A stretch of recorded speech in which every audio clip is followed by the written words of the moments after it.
Have you ever been on a trip when your office manager asked for a file saved only on your home computer? Now with Windows 11 Pro or Enterprise's built-in remote desktop feature, you can now easily access your PC from anywhere, perfect for remote workers and frequent travelers. So with this video, we will show you exactly how to do that. Now first, you should enable Remote Desktop in Settings. Do it by opening Settings, go to System, select Remote Desktop tab, then enable the Remote Desktop by pressing the switch that reads On. Then, you have to click the arrow below on the switch to the Remote Desktop port and make note of that number. By default, the number is 3389.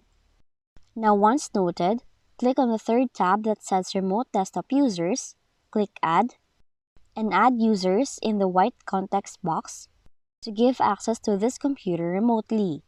Now after that, set up remote access by searching Remote Desktop Connections. Click on the app from your remote access computer, then insert your public IP in the small window that pop up for Remote Desktop Connections. Once done, go to Local Resources tab, then put a checkmark on the Printers option box.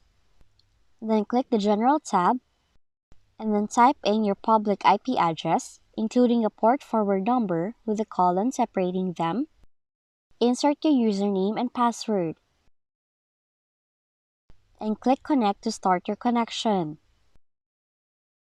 Now after doing all of these, you're now connected to your Windows 11 computer remotely, which you can access from around the world.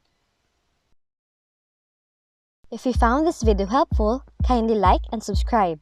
You may also click and turn on the notification bell so you can be notified from whenever we release new videos.